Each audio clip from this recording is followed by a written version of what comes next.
mararka qaar dadku waxay u qaataan inuu isagii yahay Suhayb Yuusuf Axmed waxay muuqaal ahaan ishabahaan madaxweynaha ugu saameynta badan adduunka ee hogaamiyaha Kuuriyada Waqooyi Kim Jong Un. Suhayb oo maanta kula kulmay magaalada Burco ayaa waxa uu iga waramay waxyaabaha uu kala kulmo bulshada dhexdeeda iyo sidoo kale inuu isagu aaminsan yahay inuu u eeg yahay hogaamiyaha Kuuriyada Waqooyi.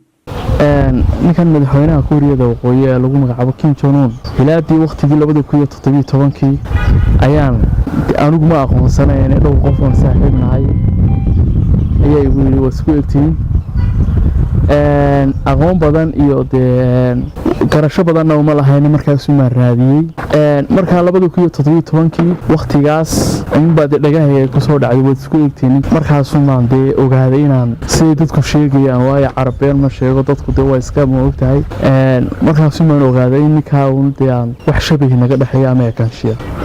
محمد walaal waxa jira sawir rasmi laga sameeyay 2018 dabayaqadiisii 19 korantiisii inaan saaxiibnahay baa sawir ka qaaday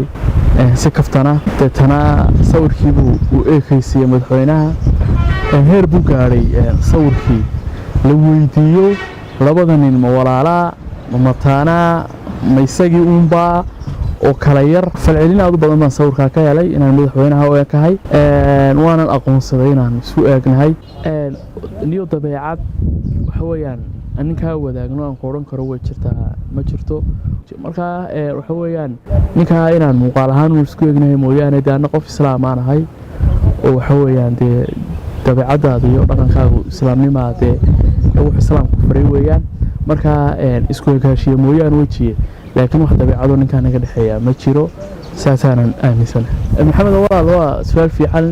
majority bulshada Burco markaan dhex marayo waana la mari doontaa wada arki doontaa waxa weeyaan waa ninka isku eegtiin waa su'aasha ugu badan qof aan garanan xitaa qof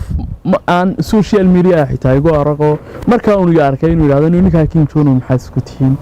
oo aad bad isku eegtiin dadka qaar baa yani markii ay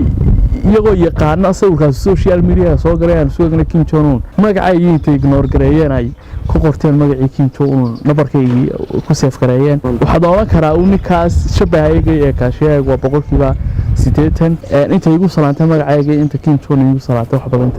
magaca madaxweynaha igu salaantay inkastoo Suhayb ay bulsho badan u taqaan madaxweynaha Kuuriyada Waqooyi haddana maraan marnay bartamaha magaalada Burco ayaa waxaanu bulshada kala kulanay sida tani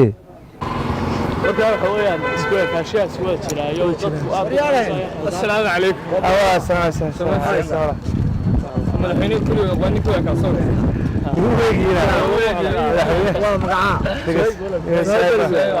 Kuuriyada maxaa isku tiraa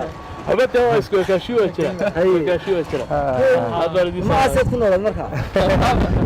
inkastoo ay adag tahay suurtagalnimadeedu haddana Suhayb waxa uu ku hamiyaa inuu mar uun la kulmo hogaamiyaha Kuuriyada Waqooyi Kim Jong Un haddii aan la kulmaan wax kala ma hadleen ictiraafka dalkeen Soomaaliland ma kala hadli lahaa